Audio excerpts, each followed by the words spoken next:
This flu season in the U.S. could be a bad one. The flu has arrived early in North America as officials worry this season's outbreak could be severe. According to the CDC, the percentage of patients reporting flu-like symptoms reached the 2.2% threshold by late November, indicating flu season has begun.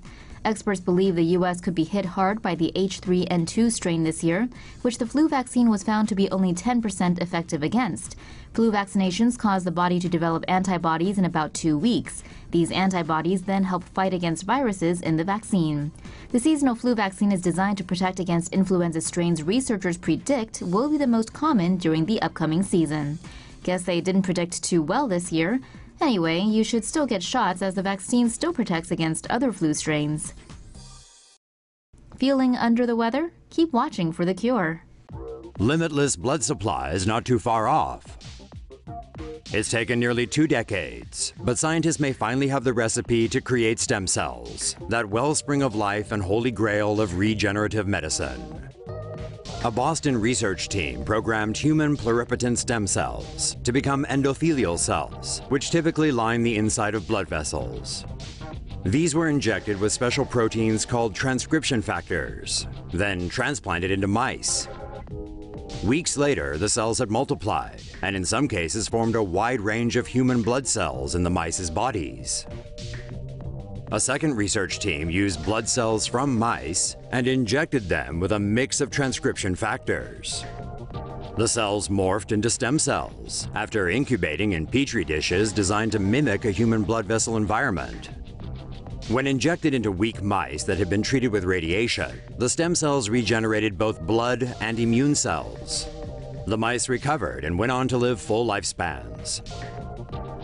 The groundbreaking research from both teams provides hope for patients who suffer from blood cancers and other diseases. But tests need to be carried out to determine any negative effects before the procedure can go to human trials. Malaria vaccine could lead to general cure for cancer. Scientists researching a vaccine against malaria in pregnant women may have accidentally discovered an effective weapon against cancer. Scientists from the University of Copenhagen and the University of British Columbia have identified that the carbohydrate the malaria parasite attaches itself to in the placenta of a pregnant woman is identical to a carbohydrate present in cancer cells. Scientists have created the protein that the malaria parasite uses to attach to the placenta in a laboratory and have added a toxin.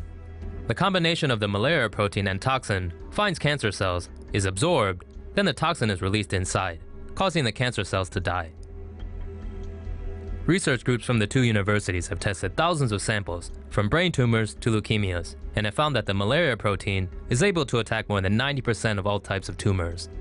The drug was tested on mice implanted with 3 types of human tumors: non-Hodgkin's lymphoma, prostate cancer, and metastatic bone cancer. The mice that were given doses of protein and toxin showed far higher survival rates than the untreated mice. Researchers are now working towards being able to conduct human trials. They say the earliest possible time frame would be in 4 years. New drug offers hope in fight against Alzheimer's. The drug aducanumab is believed to aid in the clearing of toxic proteins hypothesized to cause Alzheimer's disease. A recent study measured brain activity of 165 participants, some of whom received the drug once a month for up to 54 weeks, while others received a placebo. Of those who received the drug, 103 experienced a reduction in the amount of tangled amyloid beta, the toxic proteins thought to trigger Alzheimer's, in their brains. For years, scientists have debated whether the buildup of amyloid beta protein causes memory loss and ultimately Alzheimer's disease. In a clinical study, researchers injected the drug aducanumab in early-stage Alzheimer's patients. 1 or 2 in every 1,000 of the antibodies enter the brain, where they latch on to wayward amyloid beta proteins. Researchers believe that other cells called microglia then arrive and clear the aberrant proteins from the brain. The trial's results were in favor of the amyloid hypothesis, which suggests that the elimination of the protein itself might alleviate the disease's symptoms. 2 larger Phase 3 trials are now in progress and plan to run until at least 2020. Gene-edited immune cells clear babies' incurable leukemia. A baby girl in Britain suffering from leukemia has become the first person in the world to receive an experimental gene-editing procedure that miraculously reversed her cancer. Layla Richards was diagnosed with acute lymphoblastic leukemia when she was just 14 weeks old, a disease in which the bone marrow makes too many immature lymphocytes. This is the most common type of cancer in children. In a healthy child, the bone marrow makes blood stem cells that can become myeloid stem cells or lymphoid stem cells, which then develop into mature red blood cells, platelets, and white blood cells. However, in a child with acute lymphoblastic leukemia, too many stem cells develop into lymphoblasts, B lymphocytes, or T lymphocytes, which are in fact leukemia cells. Leukemia cells are not able to fight infection, and they take up the space for healthy blood cells in the blood and bone marrow. This may lead to infection, anemia, and easy bleeding. Doctors in London performed a new gene editing technology known as TALEN on Layla, which had previously only been tested on mice. The technology uses molecular tools that act like scissors to cut specific genes in order to make T cells from healthy donors behave in two specific ways. First, the cells are able to become invisible to a powerful leukemia drug that would normally kill them. Second, they are reprogrammed to target and fight against leukemia cells only. Layla spent several months in isolation due to her extremely weak immune system after the procedure.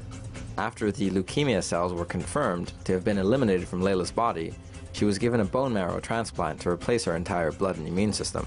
The treatment was prepared by scientists at London's Great Ormond Street Hospital, University College London, and French biotech company SCITECH.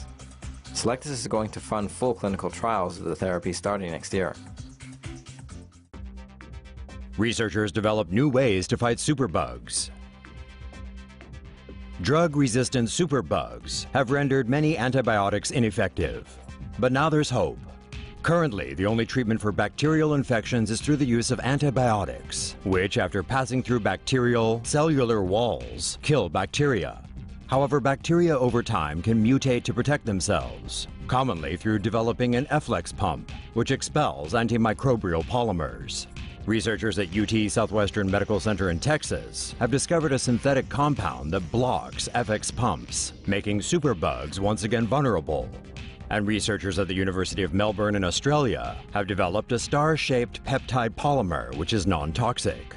This polymer can fight bacteria in multiple ways, including ripping apart the bacterial cellular wall, making it difficult for superbugs to become resistant. Both methods still need to be refined, and both research teams are still working toward human trials.